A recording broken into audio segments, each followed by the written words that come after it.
Good morning, everyone. Today, I would like to tell you about our new topic, and today's topic is dual trace oscilloscope. In last lecture, we have done with our topic that was cathode ray oscilloscope and CRT, that is cathode ray tube. And I hope the concept of CRO and CRT tube is clear to you. So today we will start with our connected topic, that is dual trace oscilloscope. First of all, I would like to tell you about some of the key components of dual trace oscilloscope. First of all, this is a diagram of dual trace oscilloscope where you can see that there are two waves. First one is the sawtooth wave or triangular wave, and the second one is digital wave. So two waves are on the screen that is defined as dual trace. That means dual means two. So trace oscilloscope means we have traced two wave shapes over here and we can see it on the screen together. First of all, as we all know, what is oscilloscope? It is a device which will convert an electrical signal into visual form or into waveform. So the graph which we see is called as trace and is drawn by a beam of electron. As we all know, हमारे पास एक phosphorus screen है जिस पे हमारी electron beam जाके टकरा रही है और वो जो फॉस्फरस स्क्रीन है वो लाइटन अप हो जाती है जब उसकी बैक साइड पे कोई इलेक्ट्रिकल सिग्नल आके स्ट्राइक करता है और according to deflection plates, by the help of deflection plates, vertical deflection plates and horizontal deflection plates, our wave shape is produced. सो जो फॉस्फरस कोटिंग है स्क्रीन के ऊपर वो क्या कर रही है, हमारे इलेक्ट्रिकल सिग्नल को विजुअल में या वेव शेप में कन्वर्ट कर रही है with the help of other components of CRT. अब डुअल ट्रेस का क्या मतलब है? जब हम सिंगल ट्रेस ऑसिलोस्कोप को यूज करते थे तो हमें वहां पे एक सिंगल वेव शेप नजर आती है एक टाइम पे, और जब हम डुअल ट्रेस ऑसिलोस्कोप की बात करते हैं तो हमें स्क्रीन पे एक साथ दो वेव शेप्स नजर आ सकती हैं, इसलिए हमने उसको बोल दिया dual trace, that means two trace. अब इसका फायदा क्या है? डुअल ट्रेस ऑसिलोस्कोप का ये फायदा है कि हम एक ही टाइम पे दोनों वेव शेप्स को देख सकते हैं, यानी कि इनपुट और आउटपुट दोनों को हम एक ही स्क्रीन के ऊपर देख सकते हैं, एक ही टाइम के ऊपर देख सकते हैं, जिससे हमारे लिए इजी हो जाता है इनपुट और आउटपुट को कंपेयर करना. जैसे ये एग्जांपल देखो, इसमें हमारे पास पहले रॉ इनपुट है, ओरिजिनल इनपुट है, फिर हमने उसको एम्पलीफायर के थ्रू पास कराया और एम्पलीफाइड आउटपुट हमारे पास आ गई, यानी सिग्नल की स्ट्रेंथ इंक्रीज हो गई, सिग्नल का एम्पलीट्यूड इंक्रीज हो गया. अब ये डुअल ट्रेस की स्क्रीन के ऊपर हमें दोनों वेव शेप्स एक साथ नजर आ सकती हैं, यानी कि ये इनपुट और ये आउटपुट, तो दोनों को हम एक साथ कंपेयर कर सकते हैं कि हमारा वोल्टेज डिफरेंस कितना आया इनपुट और आउटपुट में.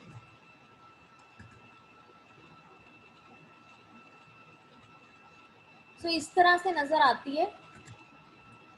हम इन दोनों को अलग अलग भी कर सकते हैं, एक्स और वाई की पोजीशन को चेंज करके. अदरवाइज ये दोनों हमें नजर आ रही है कि ये हमारी इनपुट थी और ये वाली हमारी आउटपुट है.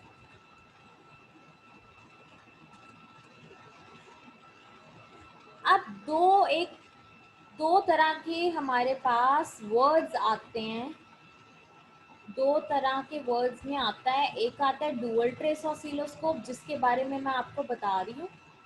एक आता है dual beam oscilloscope. Dual beam oscilloscope का मतलब है कि हम दो सेपरेट सिग्नल को एक सिंगल स्कोप के ऊपर देख रहे हैं, यानी एक सिंगल स्क्रीन के ऊपर देख रहे हैं, दो अलग अलग बीम को. लेकिन डुअल ट्रेस का मतलब क्या है? हम सिंगल बीम को देख रहे हैं जो कि दो चैनल्स के साथ शेयर हुई हुई है। ये जैसे हम आगे पढ़ेंगे आपको और क्लियर हो जाएगा। बेसिकली आपको ये याद रखना है कि डुअल बीम में हमें दो बीम्स नजर आती हैं और डुअल ट्रेस में हम दो सिंगल बीम को डुअल तरीके से देख सकते हैं। मतलब कि हमारी जो सिंगल बीम है वो दो चैनल में डिवाइड हो गई। अब एग्जांपल लेके चलती हूँ मैं। डुअल ट्रेस की पहले एग्जांपल लेते हैं। सपोज मेरे पास एक इनपुट सिग्नल है और एक आउटपुट सिग्नल है। जो इनपुट सिग्नल है मैंने उसको चैनल 1 पे लगा दिया और आउटपुट सिग्नल को चैनल 2 पे लगा दिया और एक ही स्क्रीन के ऊपर मैंने दोनों चैनल्स को देख लिया, जिससे मुझे पता लग गया कि चैनल 1 पे मेरी इनपुट कनेक्टेड थी, चैनल 2 पे आउटपुट कनेक्टेड है और दोनों को मैं स्क्रीन के ऊपर देख रही हूँ। अब डुअल बीम ऑसिलोस्कोप में क्या होगा, दोनों अलग अलग बीम्स हैं, यानी कि उसमें इलेक्ट्रॉन गन्स जो हैं वो भी दो यूज होंगी। दो सेपरेट सेपरेट इलेक्ट्रॉन सिग्नल्स पीछे से आएंगे और वो दो सेपरेट सेपरेट सिग्नल हमें एक स्क्रीन के ऊपर नजर आएंगे। उसको हम बोलेंगे dual beam oscilloscope. Dual beam में दो इलेक्ट्रॉन गन्स हो सकती हैं और डुअल ट्रेस में सिंगल इलेक्ट्रॉन गन है। एक ही सिग्नल की हम इनपुट भी चेक करें और आउटपुट भी चेक करें और उसको स्क्रीन के ऊपर देख रहे हैं। लेकिन डुअल बीम में हो सकता है दो इनपुट हो और हो सकता है दो आउटपुट हो, उनको हम स्क्रीन के ऊपर देखें। तो अभी हमने डुअल ट्रेस ऑसिलोस्कोप करना है, तो आप डुअल बीम ऑसिलोस्कोप के साथ उसको कंफ्यूज ना करो, इसलिए मैं आपको ये डेफिनेशन अलग से बता रही हूँ। अब डुअल ट्रेस ऑसिलोस्कोप काम कैसे करता है, अगर हम उसका वर्टिकल मोड की बात करते हैं तो क्या है और ट्रिगर सिग्नल सोर्स की बात करते हैं तो क्या है। चैनल 1 में चैनल 1 सिग्नल अटैच कर दिया, चैनल 2 में चैनल 2 सिग्नल अटैच कर दिया। जब ऑल्टरनेट की बात करेंगे यानी कि चैनल 1 और चैनल 2 के बीच में ऑल्टरनेट है, कभी चैनल 1 देख रहे हैं कभी चैनल 2 देख रहे हैं। चॉप का मतलब इन दोनों के चैनल 1 के सिग्नल को भी वो काट रहा है और चैनल 2 के सिग्नल को भी काट रहा है। ऐड का मतलब चैनल 1 और चैनल 2 दोनों के सिग्नल को कंबाइन कर रहा है। ये हमारा डुअल ट्रेस ऑसिलोस्कोप है। अब जो मैं बार बार आपको चैनल 1 चैनल 2 बोल रही हूँ वो क्या है, ये जो पॉइंट है इस पे मैंने अगर इनपुट सिग्नल दे दिया तो ये हो गया मेरा चैनल 1। अब उसी सर्किट की आउटपुट के लिए मैंने चैनल 2 यूज किया, यानी चैनल 1 पे मुझे इनपुट 1 दिख रही है और चैनल 2 पे मुझे आउटपुट दिख रही है। अब इन दोनों चैनल पे जब मैंने सिग्नल दे दिया तो उसकी सिग्नल की वेव शेप को मैं यहाँ पे देख रही हूँ। एक सिग्नल ऊपर नजर आ रहा है, एक सिग्नल नीचे नजर आ रहा है। ये हो गया डुअल ट्रेस ऑसिलोस्कोप। और डुअल बीम ऑसिलोस्कोप में क्या होगा, चैनल 1 पे भी इनपुट दी हुई है, हो सकता है चैनल 1 पे मैंने सिर्फ सिग्नल अटैच किया और दो सिग्नल नजर आ रहे हैं क्योंकि इनपुट सिग्नल दो हैं। और आउटपुट अगर मैं इस पे चेक करूंगी तो वो भी मुझे दो नजर आएंगी क्योंकि आउटपुट सिग्नल दो है। तो उन जब मैं दोनों में कंपैरिजन करूंगी तो वो इनपुट और आउटपुट का कंपैरिजन नहीं होगा, वो इनपुट 1 और इनपुट 2 का कंपैरिजन होगा या फिर आउटपुट 1 और आउटपुट 2 का कंपैरिजन होगा।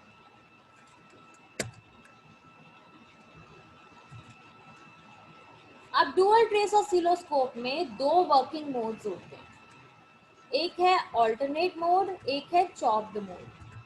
ये ज़्यादा डिस्क्रिप्शन इसकी आपके सिलेबस में नहीं है तो इसलिए मैं आपको थोड़ा सा ब्रीफ बताऊंगी।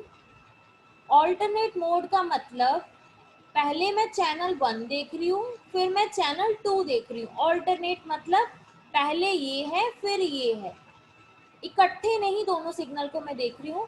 पहले मैं सिग्नल 1 देख रही हूँ फिर मैं सिग्नल 2 देख रही हूँ। तो यहाँ पे एक स्विच लगा हुआ है, जब वो फर्स्ट के साथ कनेक्टेड है तो ये वाला सिग्नल दिख रहा है और जब वो सेकंड के साथ कनेक्टेड है तो ये वाला सिग्नल दिख रहा है। अब फर्स्ट सिग्नल एम्पलीफाइड होके यहाँ नजर आ रहा है और यहाँ सेकंड सिग्नल एम्पलीफाइड होके यहाँ पे नजर आएगा और वो फर्दर सीआरटी को और सॉटूथ जनरेटर को दिया हुआ है। अब इसमें क्या हुआ, इन दिस इलेक्ट्रॉनिक स्विच लगाया हुआ है जो ऑल्टरनेट कर रहा है चैनल 1 ए में या चैनल बी में। तो उसमें हमें 1 साइकिल नजर आ रहा है। डिस्प्ले जो है वो ब्लैंक हो जाती है फ्लाई बैक और होल्ड ऑफ पीरियड के लिए। फ्लाई बैक क्या होता है, जैसे कि हम बुक पढ़ते हैं, जैसे ये लाइन मैं पढ़ रही हूँ in this electronic switch alternates between channel A and. अब ये एंड से लेके जब मैं बी तक गई तो बीच में कुछ नहीं है, कोई भी रीडिंग एलिमेंट नहीं था। एंड के बाद जब मैं सीधा बी तक गई हूँ तो उसके बीच में कोई सिग्नल नहीं है, लेकिन मुझे यहाँ से यहाँ तक जाने में जो टाइम लगा उसको मैंने फ्लाई बैक टाइम बोला। मतलब उसमें कोई इंफॉर्मेशन नहीं होती, लेकिन वो from end of the line towards next line जब जाने में जो टाइम लगता है हम उसको फ्लाई बैक बोलते हैं। ऐसे ही जब सिग्नल स्कैन इलेक्ट्रॉन वेव जो है वो हमारी स्कैनिंग स्टार्ट होती है उसका भी ऐसे ही होता है कि जब वो एक लाइन को स्कैन कर लेता है, उसके बाद जब वो दूसरी लाइन को स्कैन करने लगता है तो उसके बीच में जो डिफरेंस आता है या जो टाइम आता है उसको हम फ्लाई बैक टाइम बोलते हैं।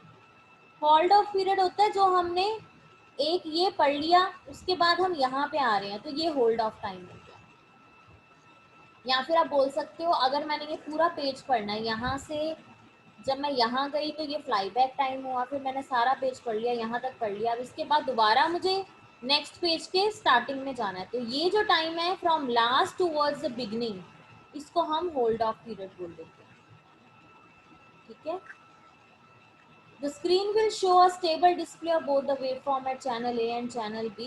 Alternate mode cannot be used for displaying very low frequency signal.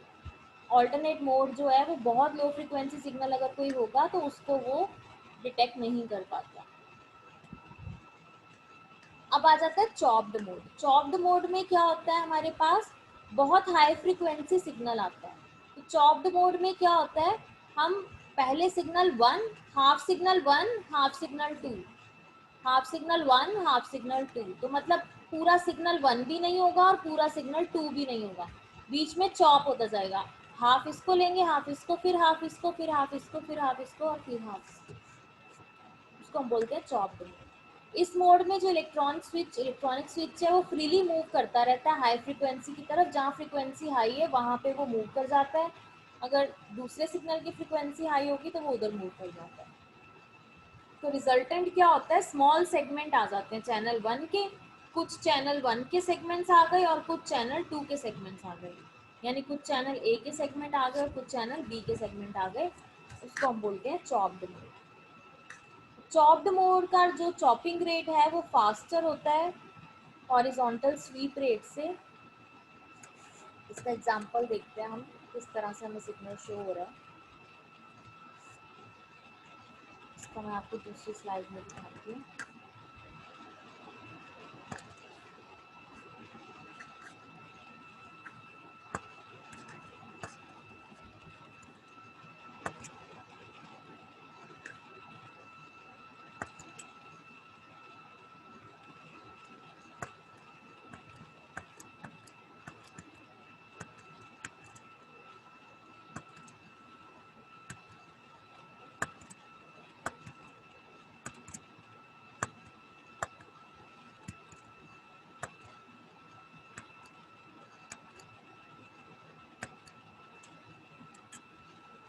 पहले मैं आपको सिग्नल दिखा दूँ फिर मैं आपको इसके बारे में बताती हूँ।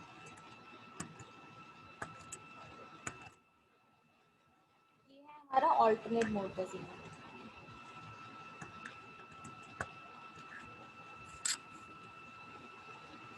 यहाँ पे आप देखो,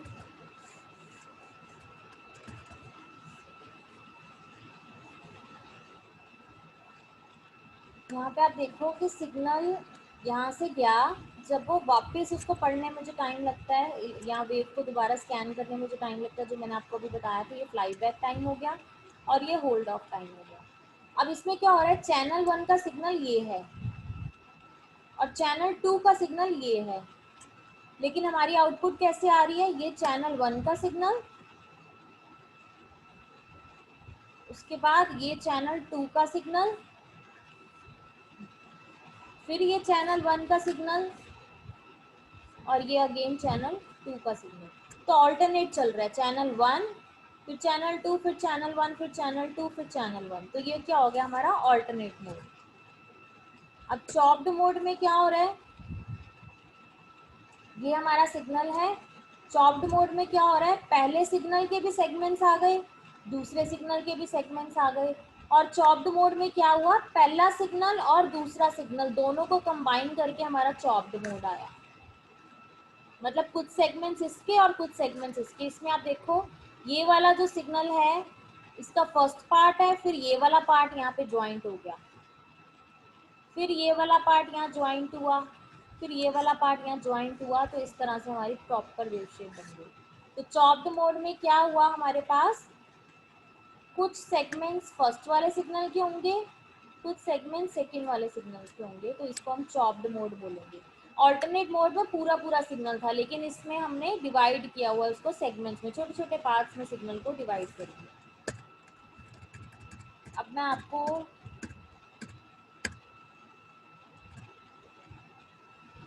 ये दिखा रही हूँ, ये हमारा सिग्नल है।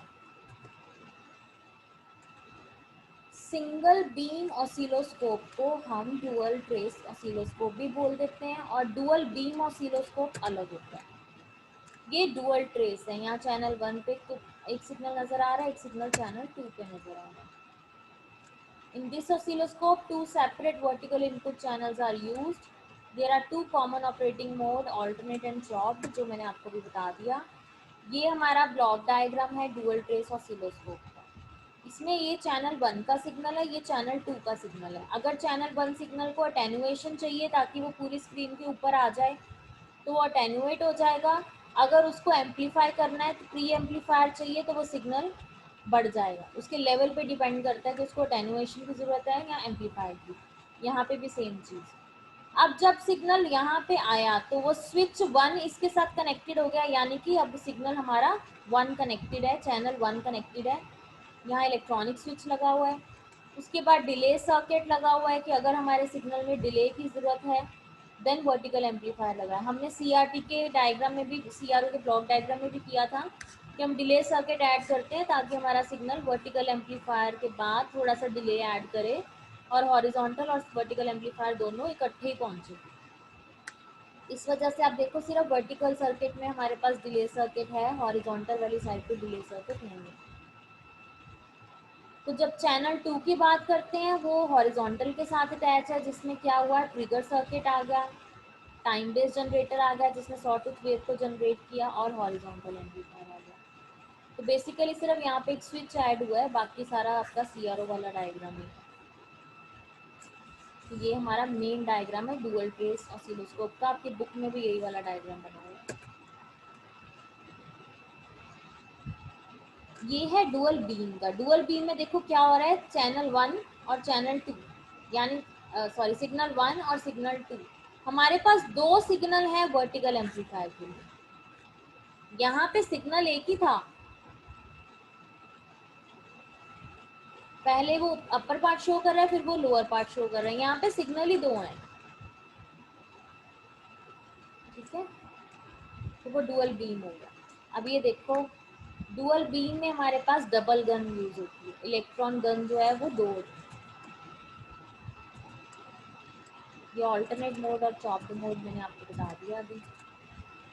उसके पास अगर हमारे पास दो सिग्नल शो हो रहे हैं स्क्रीन के ऊपर, तो वो दो सिग्नल जो हैं जब वो इकट्ठे अगर सेम फेज के दोनों सिग्नल होंगे, दोनों की फ्रीक्वेंसी भी सेम होगी, दोनों सिग्नल का एम्पलीट्यूड भी सेम होगा, तो वो एक पैटर्न बना देता है कई बार इस तरह से।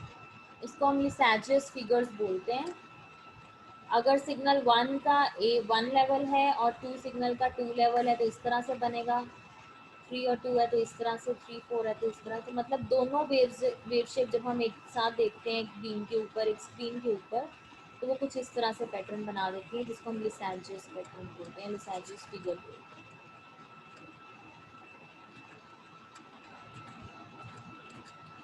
वो इतना डीप आपको उसमें नहीं है। डिजिटल स्टोरेज ऑसिलोस्कोप हम नेक्स्ट लेक्चर में कवर करेंगे। इस लेक्चर में आई होप आपको ये क्लियर है कि डुअल ट्रेस ऑसिलोस्कोप और डुअल बीम ऑसिलोस्कोप में डिफरेंस क्या है। और डुअल ट्रेस ऑसिलोस्कोप आपके सिलेबस में है लेकिन डुअल बीम ऑसिलोस्कोप आपके सिलेबस में नहीं है। फिर भी कई बार आपको क्वेश्चन आ जाता है, इसलिए मैं आपको डुअल बीम के बारे में भी साथ में बता रही हूँ। डुअल ट्रेस ऑसिलोस्कोप का ब्लॉक डायग्राम आपको क्लियर है, उसकी दो तरह के मोड्स हैं, ऑल्टरनेट और चॉप्ड मोड। ये भी आपने डिटेल में नहीं बताने हैं, हल्का हल्का सा ब्रीफ उसके बारे में बताना है। आई थिंक आपको ऑल्टरनेट मोड और चॉप्ड मोड भी अच्छे से समझ आ गया होगा, और दोनों डुअल ट्रेस और डुअल बीम के बीच में डिफरेंस भी समझ आ गया होगा। तो बेसिकली आपको डायरेक्टली क्वेश्चन आता है explain dual trace oscilloscope with diagram. तो आपको एक ब्लॉक डायग्राम उसका बनाना है, जो मैंने आपको अभी एक्सप्लेन किया था, और उसके दो मोड्स बता देने हैं, ऑल्टरनेट मोड और chopped mode. Dual trace oscilloscope में सिंगल गन यूज़ होती है, हम उसको इनपुट और आउटपुट कंपेयर करने के लिए यूज़ कर सकते हैं। Where as dual beam oscilloscope में दो बीम्स यूज़ होती हैं, यानी दो इलेक्ट्रॉन गन्स यूज़ होती हैं, तो उसमें दो इनपुट भी हो सकती हैं। लेकिन डुअल ट्रेस ऑसिलोस्कोप में सिंगल इनपुट होगी, और चैनल वन पे अगर हम इनपुट देख रहे हैं तो चैनल टू पे हम आउटपुट देख सकते हैं, या फिर चैनल वन पे अगर हम इनपुट वन देख रहे हैं तो चैनल टू पे हम इनपुट टू देख सकते हैं। लेकिन डुअल बीम ऑसिलोस्कोप में क्या होता है, उसमें हमने चैनल वन ही कनेक्ट करना है, लेकिन हमें उस पर दोनों सिग्नल्स नजर आएंगे। ठीक है, तो आपने डुअल बीम और डुअल ट्रेस में कंफ्यूज नहीं होना, आप सिर्फ डुअल ट्रेस के बारे में ध्यान दो। Thank you so much for watching this video.